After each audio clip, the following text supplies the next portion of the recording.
Okay,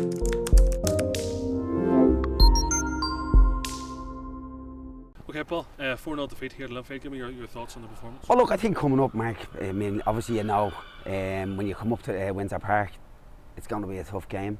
I think the game started off, and they started off quite good in the first maybe 10 minutes. Obviously the goal down after 7, very similar to the goal last year. I don't know whether it took a ricochet off Paddy at the end and went in. But I think then after that, I thought we were really good in the first half. We were just talking about it. We started to grow into the game, and we limited them to really not many chances. We had some chances ourselves. I was just talking to Trevor, as I said to you. He was saying that we probably never had as many chances up here in the past, and I think going in at half time we were really happy with him, played well, we really did.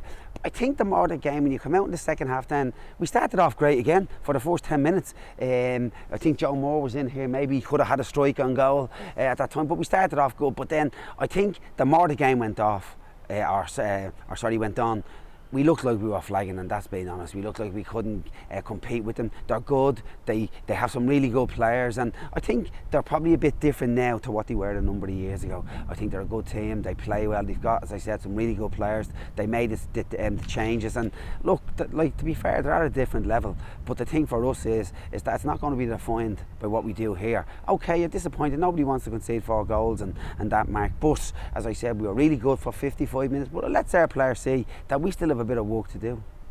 Did it show that Linfield have been playing in Europe and have 6 games under their belt? Yeah, I mean, I did say that to the players as well. They're probably back training too early June maybe, and it's a huge difference. But also too, the full-time football is a huge thing as well too. And I think, as you say, the more games they play in Europe, the players are getting exposed to top level football, to be fair, and it lets our lads see. Again, we've new players as well too. They're actually seeing what the league is like, and unfortunately, Mark, for us, like, we just can't buy players, and we know that, and we've a certain budget, and that you're trying to get bargains, because if you look for anybody in the Irish League, it's probably 15,000-20,000 to buy any sort of players. And the main thing for us is that we learn from it, and as I said, I thought we were really good in the first half, started the second half, and then we looked like we didn't have the energy to go again, and I think the third goal and that probably.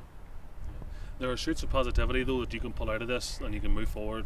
Well, I think when you look, I mean, it's our first game, and it's like anybody, they're tough. It's no coincidence. I think most of the full-time clubs, they've all won the start of the league. So, well, Glentoran and Drew, they were playing Larne. But and I think the main thing for us is that we've got to keep working. It's the first game, and 37 games left, and hopefully we might be able to do something. But it's going to be tough, and we just have to keep going.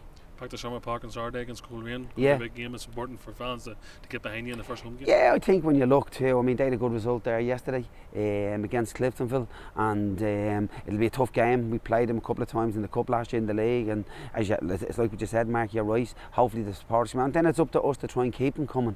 I think on another day we might have picked up something, but it's like what I said earlier.